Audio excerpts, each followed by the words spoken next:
Olá, sejam bem-vindos ao programa Capital Natural. Nesta edição, nós aproveitamos as comemorações dos 460 anos da cidade de São Paulo para discutir alguns aspectos do desenvolvimento desta velha senhora.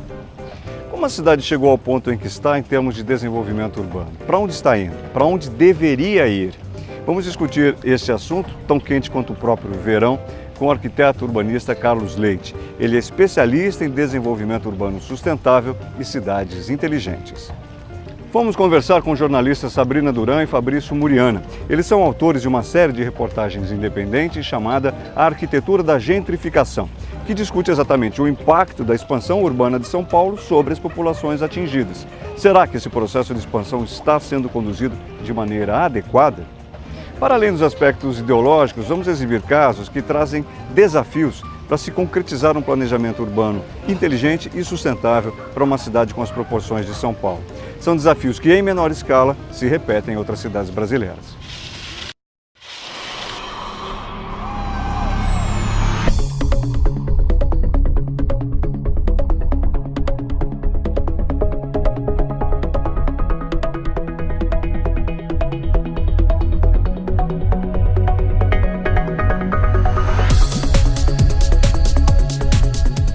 São Paulo, na virada do outro século, 100, 120 anos atrás, tinha pouquinho mais que 200 mil habitantes. São Paulo era aí, meio entre aspas, uma vila caipira. Todas as referências culturais, empresariais eram no Rio, né?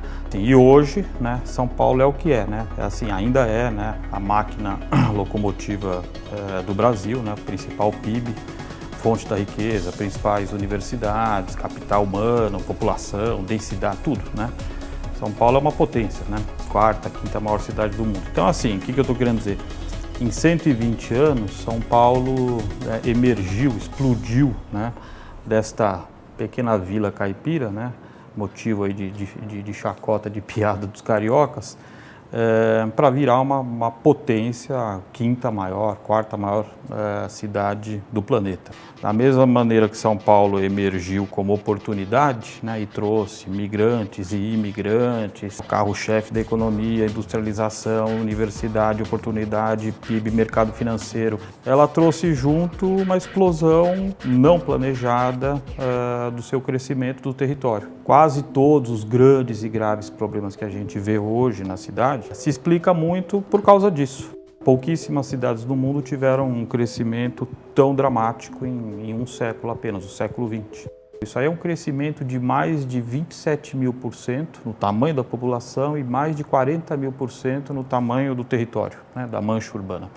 Então, assim, o século XX é o século que explica São Paulo, né? É onde São Paulo realmente traz essa transformação absurda, dramática, que provavelmente só a Cidade do México teve no mundo.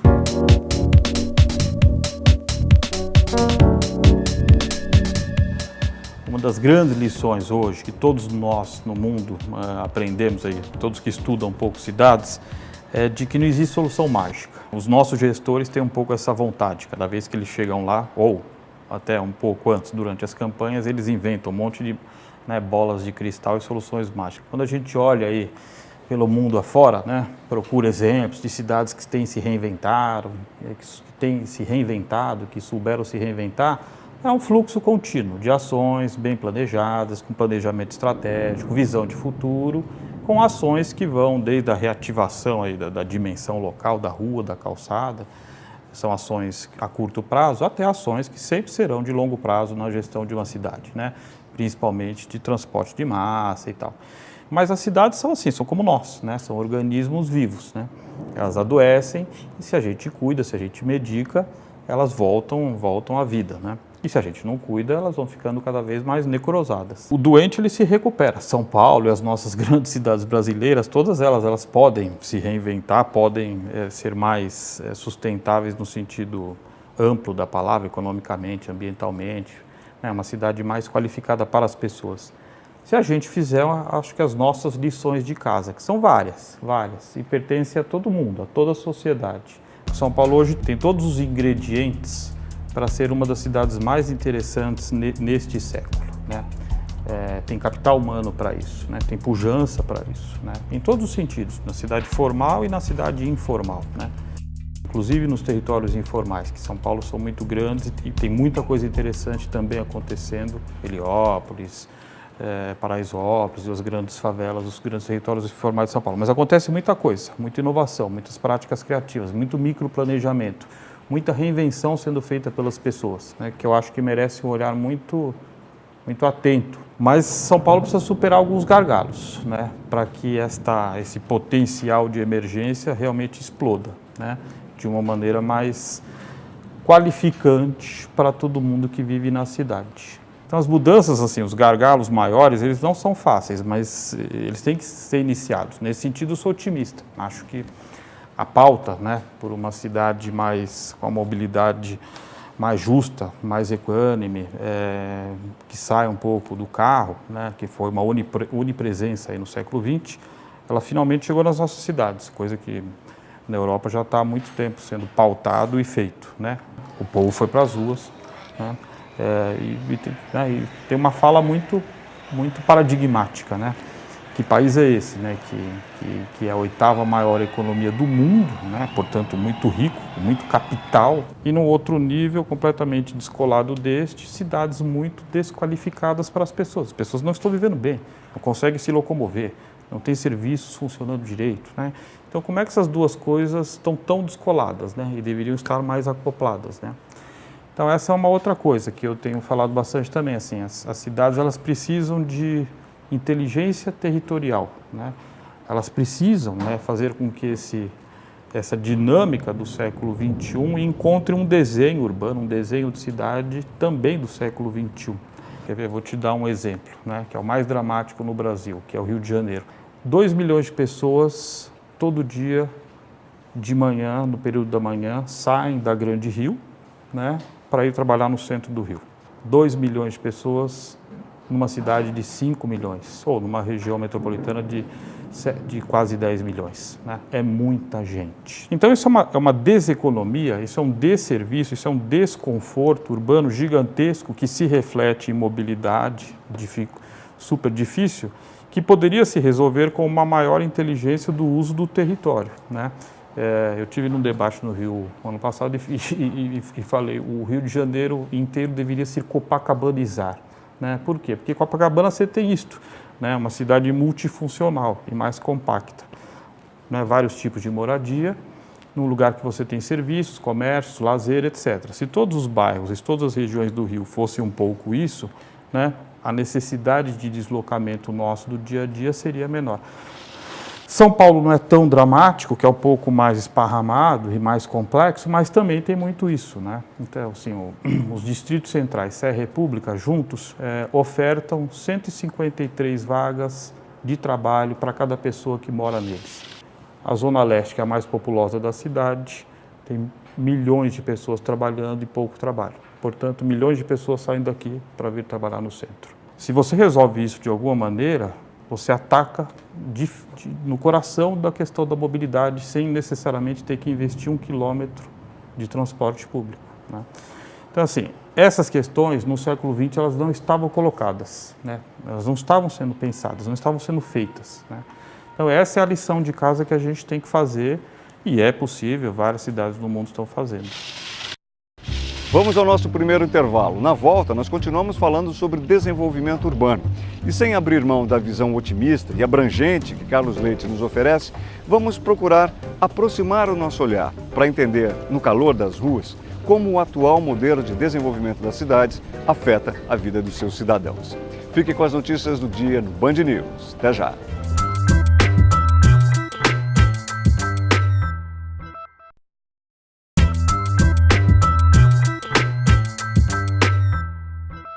Estamos de volta com o programa Capital Natural. Aproveitando o aniversário de 460 anos da cidade de São Paulo, discutimos alguns aspectos da expansão urbana da cidade, sobretudo com enfoque na questão imobiliária.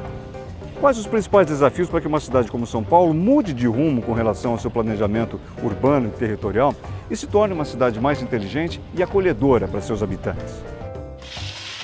Eu acho que tem mudanças que eu diria assim, são mudanças mais sistêmicas e mudanças que são mais de projeto, né? Mudanças que podem ser mais de curto e médio prazo. Por exemplo, o que eu estou chamando de mudanças sistêmicas? São Paulo, o ano passado inteiro, fez a revisão do seu plano diretor.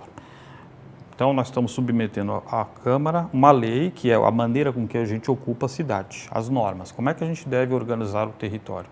Vai valer por 10 anos. Daqui a 10 anos terá outra revisão. E este plano que acabou de ser feito, com mais de 30 audiências públicas, eu sou muito otimista. Não é que ele seja 100% bom, mas eu acho que ele tem muito mais coisa boa do que ruim. Ele é inovador, ele traz algumas coisas inovadoras muito interessantes. Uma delas, ataca de frente este problema da falta de inteligência territorial, né? O plano diretor está propondo zerar todos os impostos de empresas novas que se instalem, não nas regiões mais acostumadas a recebê-las, mas nas periferias, da Zona Leste, da Zona Sul, principalmente, onde tem mais gente. Algumas outras coisas são mais imediatas. O que neste momento a gente está vendo acontecer de projetos urbanos que possam aí requalificar as áreas centrais. No finalzinho do ano passado, a Câmara aprovou, a Prefeitura submeteu e a Câmara aprovou a Operação Urbana Água Branca, que eu acho que então deve começar agora, esse ano, né? Que eu acho que tem muitos instrumentos inovadores, né? Desprioriza o carro, coloca o número máximo de vagas por garagem, não o número mínimo, você está invertendo de novo a bússola, você está favorecendo um mix de habitação, obrigando o incorporador a fazer vários tipos de habitação e de tipos de apartamento, que não sejam só os grandes, que vendem mais, e portanto você só põe um tipo de gente morando, né? Então, você favorece um tipo do que a gente chama de sociodiversidade territorial, vários tipos de moradores e de pessoas convivendo, que é o que faz a vida urbana dinâmica, pujante no mundo inteiro, nos lugares com maior dinamismo urbano.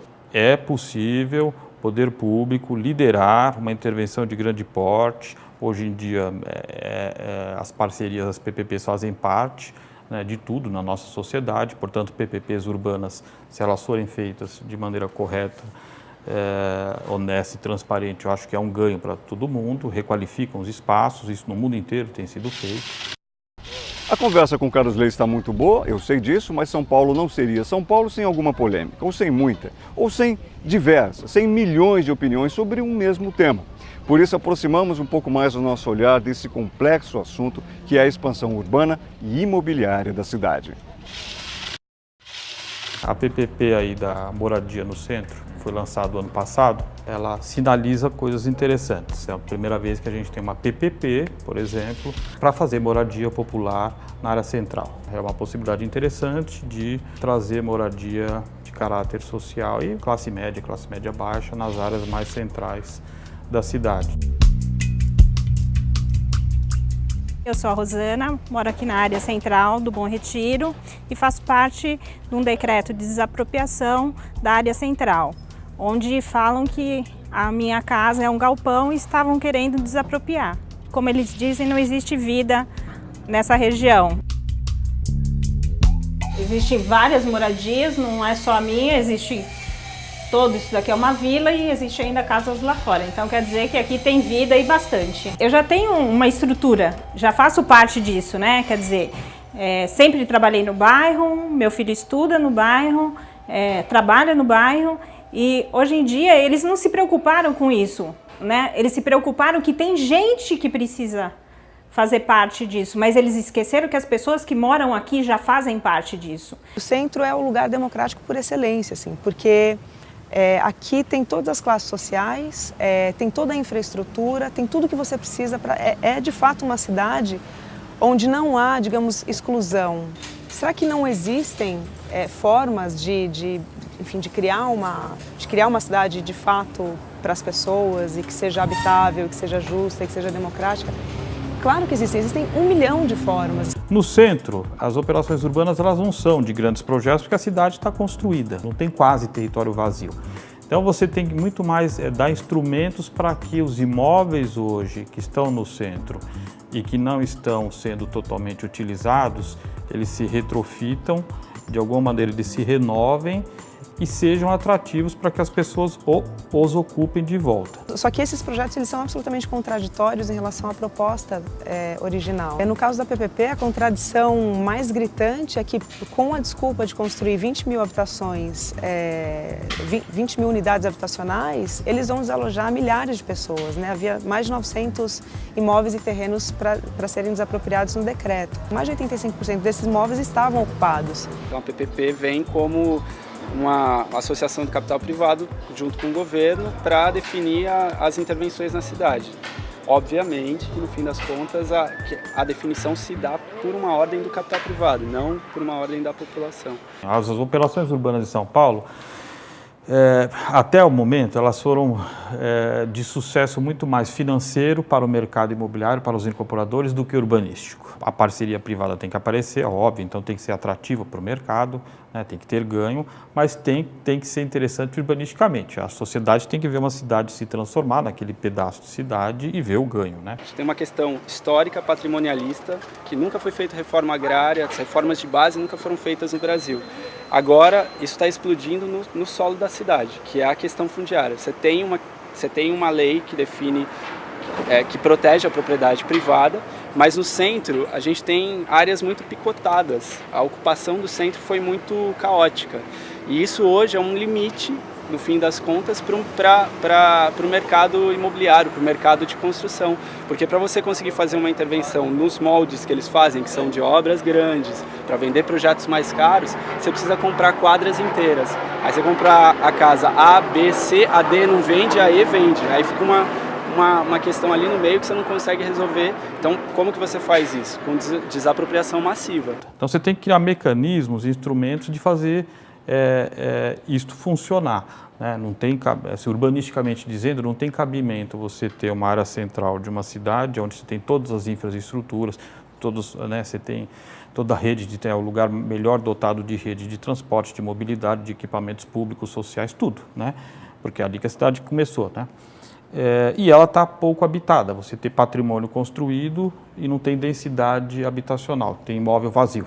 Então, isso não tem cabimento, isso tem que se resolver, essa equação tem que ser reinventada. A gente pode dizer que sim, é possível, existem 1000 exemplos, mas esses exemplos eles vão ser sempre desvirtuados ou sempre apropriados pelo capital imobiliário para gentrificar se não houver uma reforma de base, né? Como o Fabrício citou, reforma fundiária, por exemplo. Reforma política, reforma eleitoral. A questão da gentrificação, ela virou um pouco de mito, né, eu acho. É assim, se você olhar ela de uma maneira não ideológica, olhar com bom senso, urbanisticamente, é assim, todas as cidades que de alguma maneira tiveram, normalmente são as áreas centrais, né, entraram num processo de declínio e depois souberam se reinventar, né, e isto é fundamental para o conjunto da sociedade inteira que vive naquela cidade inteira, não apenas a população que mora ali. Eu queria lembrar isso. Então, assim, para o conjunto da sociedade, as áreas centrais são fundamentais que elas estejam qualificadas, elas estejam vivas, elas estejam gente usando, morando, trabalhando, fazendo de tudo. Existe uma ocupação de gente que entrou ali porque aquilo estava em declínio, portanto, o valor dos imóveis e o valor da terra estava lá embaixo. Né? Qualquer situação que faça com que isso aqui mude, o valor do imóvel e da terra sobe junto. Isso é da lei do capitalismo em qualquer lugar do mundo, é inexorável, vem junto. Nós questionamos por que nós não poderíamos fazer parte disso. Em instante algum, eles abordaram e fizeram algum questionamento se as pessoas que estão aqui, se elas trabalham, se elas estudam, porque não tem muita lógica, né?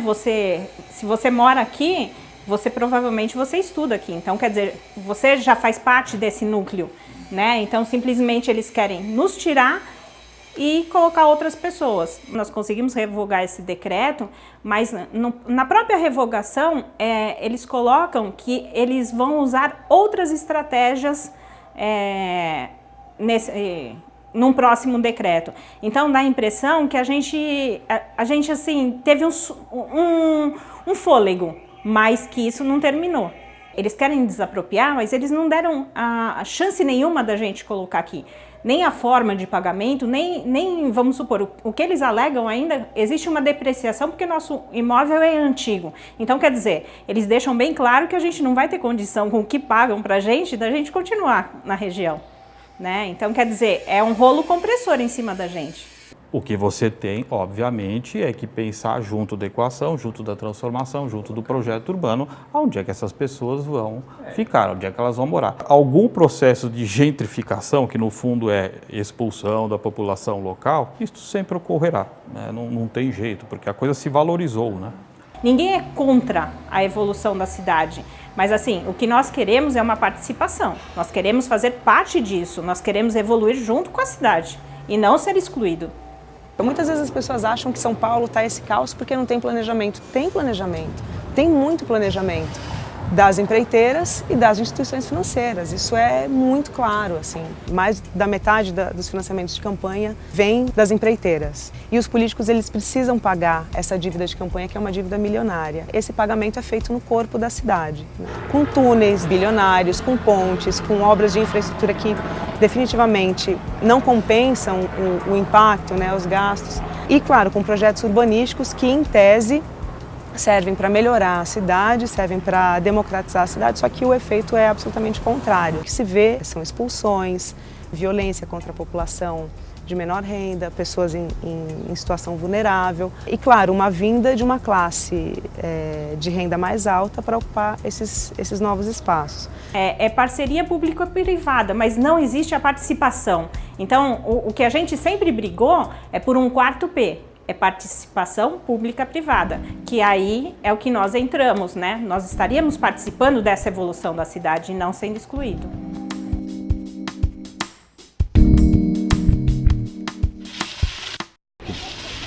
Vamos agora para o nosso último intervalo. Você fica com as notícias do dia no Band News. Até já!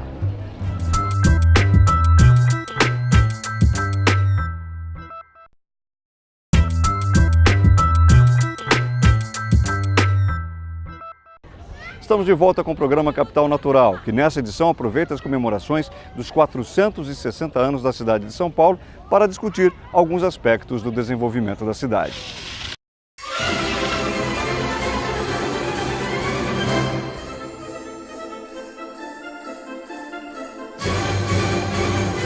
O Brasil tem uma coisa importante, assim, que eu diria que foi inovadora também, que aí há 13 anos atrás nasceram dentro do Estatuto da Cidade, que pouquíssimas cidades no mundo têm, né? Então é um conjunto de normas, diretrizes e leis que dão instrumentos para a transformação das nossas cidades.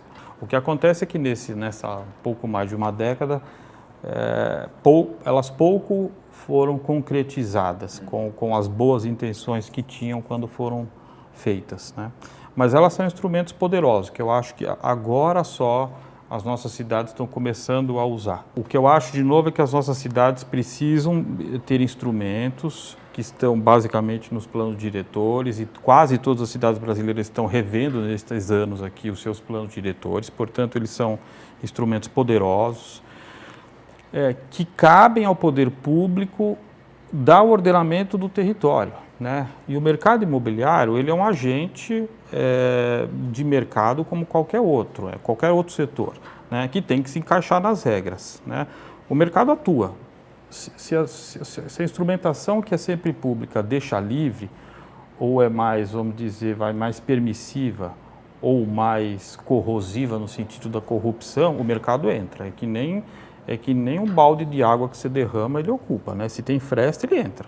Se você corta, se você proíbe que as empresas doem para os políticos, você já dá no meio de uma das fontes, uma das principais fontes de corrupção, assim, que é justamente esse comprometimento, esse endividamento do gestor público com as empreiteiras, né? O poder público é que tem, em primeira instância, que dizer como que a cidade deve crescer, para onde ela deve crescer, aonde ela deve estar mais adensada, aonde ela não deve estar mais adensada.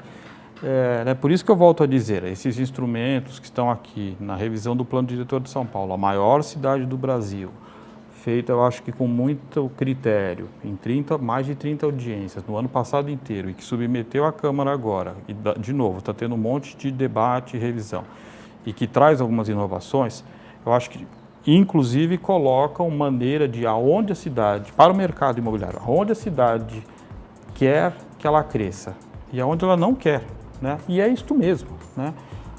É o poder público que sempre tem que dizer Nós queremos que cidade? Quais são os instrumentos de fazê-la crescer mais para lá ou mais para cá? Porque se deixar solto, né, o mercado vai onde o dinheiro puxa, onde vende mais.